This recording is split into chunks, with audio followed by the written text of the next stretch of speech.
नमस्ते। आज हम एक ऐसी कहानी की गहराई में जाने वाले हैं जो न सिर्फ दिलचस्प है बल्कि हमारी आंखें भी पूरी तरह से खोल देती है। धन, समाज की बेरुखी और हमारी सामूहिक नैतिक जिम्मेदारी। आज हम इन्हीं मुद्दों पर बात करेंगे।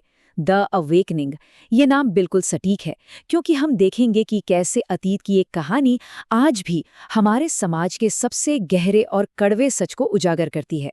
आज की हमारी इस चर्चा के 4 मुख्य हिस्से होंगे: अमीर और गरीब के बीच की खाई, शोषण का असली चेहरा, हमारी सामूहिक जिम्मेदारी का बोझ और अंत में न्याय के लिए आज के समय की पुकार। चलिए इस सफर की शुरुआत करते हैं। तो पहला हिस्सा है अमीर और गरीब की खाई और बर्लिंग परिवार का अहंकार। जरा सोचिए, कहानी में ये बर्लिंग परिवार उस समय के अमीर समाज के अंधे घमंड को बिल्कुल सटीक तरीके से दिखाता है। एक तरफ है ये आत्मकेंद्रित उच्च वर्ग जो अपनी शान और शौकत और अहंकार में पूरी तरह से डूबा हुआ है, और दूसरी तरफ है मजदूर वर्ग का वो गहरा और अनसुना संघर्ष जिससे इन अमीरों को कोई लेना देना ही नहीं है। मतलब एक तरफ असीमित ताकत है और दूसरी तरफ ऐसी पीड़ा जिसे कोई देखना नहीं चाहता। ये कोई इत्तेफाक नहीं है, बल्कि एक सोची समझी व्यवस्था है। असल में स्रोत सामग्री इस बात को बिल्कुल साफ कर देती है। वे इतने स्वार्थी हैं कि उन्हें गरीबों के दुख दर्द से कोई फर्क नहीं पड़ता। ये कोई छोटी बात नहीं है। ये दिखाता है कि एक खास अमीर तबका एक बहुत ही कठोर बुलबुले में जी रहा है।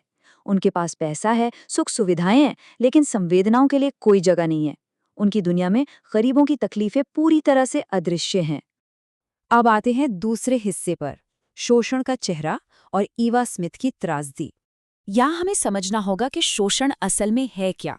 ये वो स्थिति है जहाँ ताकतवर लोग अपनी ज़रूरतें पूरी करने के लिए कमज़ोर और मजदूर वर्ग के लोगों का इस्तेमाल करते हैं, और जब उनका काम निकल जाता है तो उन्हें बिल्कुल उनके हाल पर छोड़ देते हैं।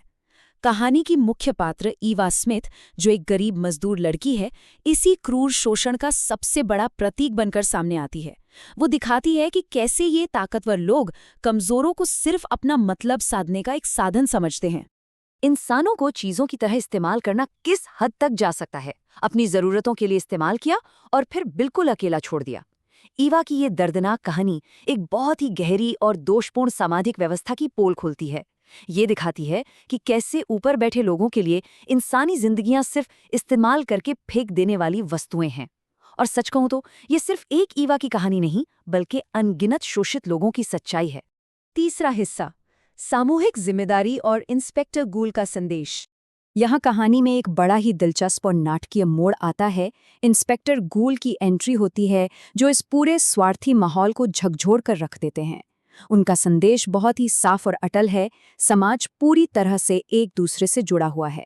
हम में से कोई भी अपनी गलतियों से पल्ला नहीं झाड़ सकता। हम सब एक दूसरे के लिए स्वाभाविक रूप से जिम्मेदार हैं। समाज एक जटिल जाल की तरह है और दूसरों की भलाई को नज़रअंदाज करना सिर्फ एक भूल नहीं है, बल्कि एक बहुत बड़ी नैतिक विफलता है। सीधी सी बात है, अपनी पिछली गलतियों से भागना पूरी तरह से असंभव है।